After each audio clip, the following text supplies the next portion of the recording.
o que é possível dizer. E agora vamos falar um pouco da questão de Tolstói e a tradução. Realmente esse tema, Tolstói e a tradução, eu não vi nenhum estudo sobre Tolstói e a tradução.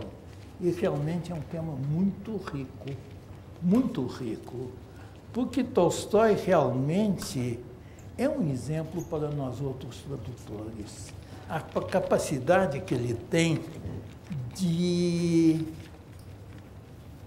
dar voz a pessoas das classes mais diferentes, a força que ele consegue dar às personagens é impressionante. É impressionante. Vou citar a vocês alguns exemplos. Será que eu ofereço para ele tomar uma água enquanto eu leio?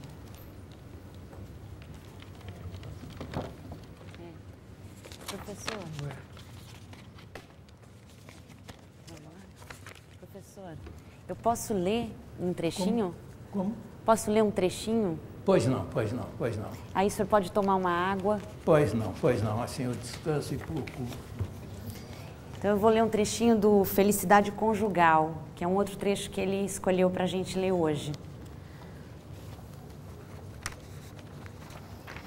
Estávamos de luto por nossa mãe, que morrera no outono, e eu passei todo o inverno no campo a sós com Kátia e Sônia. Kátia era velha amiga da casa, governanta que nos criara a todos e que eu amava e de quem me lembrava desde os primeiros anos. Sônia era minha irmã menor. Passamos um inverno sombrio e triste em nossa velha casa de Pokrovskoy. Fazia um tempo frio, de vento, e os montes de neve aglomeravam-se mais alto que as janelas. Estas geralmente ficavam geladas e foscas e passamos quase todo o inverno sem ir a nenhuma parte. Raramente alguém nos visitava, e mesmo os que vinham não acrescentavam alegria à nossa casa. Todos tinham rostos tristes, todos falavam baixo, como que tremendo acordar alguém, não riam, suspiravam e choravam a miúde, olhando-me, sobretudo, a pequena Sônia com seu vestidinho preto. Parecia-se sentir ainda a morte naquela casa.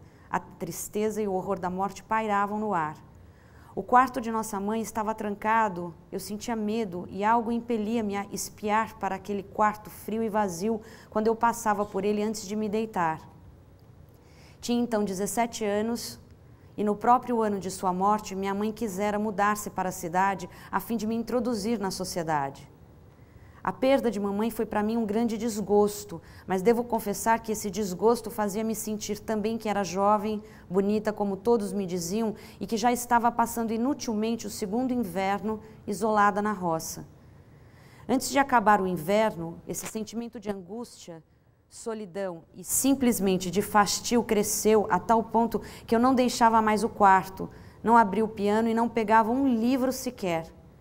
Quando Kátia procurava convencer-me e ocupar-me disso ou daquilo, eu respondia, não quero, não posso. E em meu íntimo algo dizia, para quê? Para que fazer alguma coisa quando o meu tempo melhor se perde assim em vão? E não havia resposta a este para quê a não ser as lágrimas. Diziam-me que eu emagrecera e ficara mais feia nesse tempo, mas isto nem me despertava atenção. Para quê? Para quem?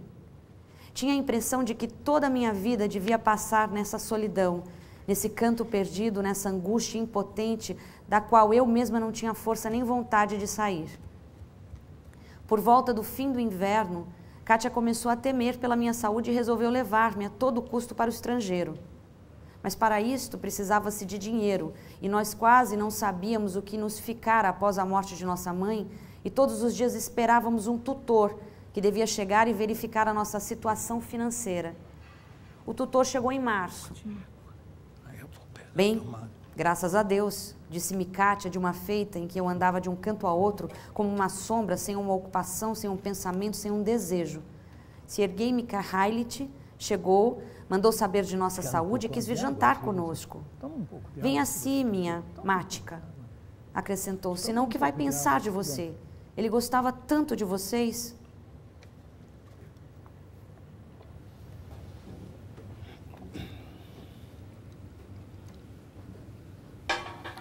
Bem, agora então vamos falar um pouco sobre a questão de Tolstói e a tradução. Realmente é um tema fascinante. Até hoje eu não vi nenhum estudo sobre isso.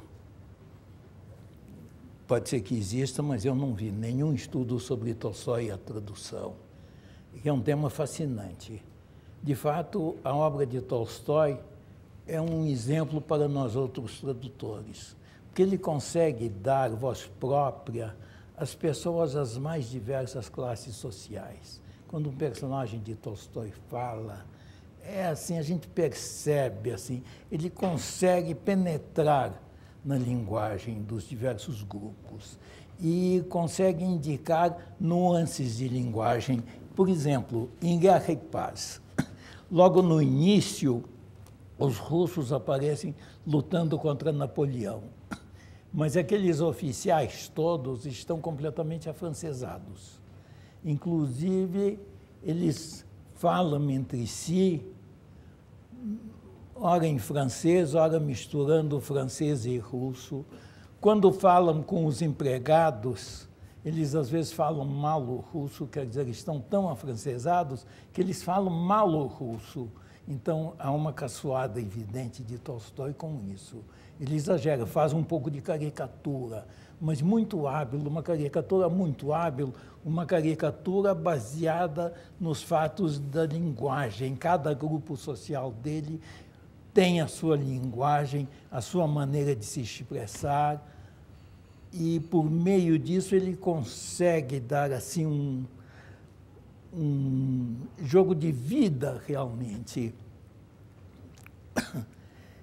Por exemplo, há em Guerra e Paz, eu perdi não sei onde pus o texto que eu ia trazer aqui para ler, então eu vou citar de memória, mas numa passagem de Guerra e Paz, pouco depois do início, aparece uma caçada. E o Tolstói, então, para descrever, a descrição dessa caçada é muito longa, ocupa vários capítulos. Uma caçada ao lobo. E ele, então, descreve essa caçada usando gíria de caçador. Ele usa gíria de caçador. E, ao mesmo tempo, ele vai dando a explicação em russo. Ele vai dando as frases e vai dando a tradução para o russo corrente. O leitor, quer dizer, não precisa conhecer gíria de caçador para entender o texto, porque hoje em dia seria difícil, é uma gíria que até já deve ter desaparecido na Rússia. E, no entanto, a gente lê aquilo, quer dizer, a gente lê em dois planos. A gente lê o texto com gíria de caçador e o texto em russo. Quer dizer, isso realmente é genial, é genial.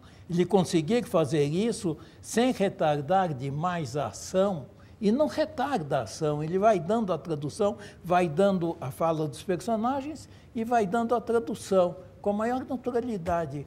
E a gente vai lendo aquilo e percebendo a gíria de caçador, a gente lê o texto e lê a tradução. Quer dizer, que só um grande tradutor é capaz de fazer isso. Quer dizer, Tolstói era um grande tradutor.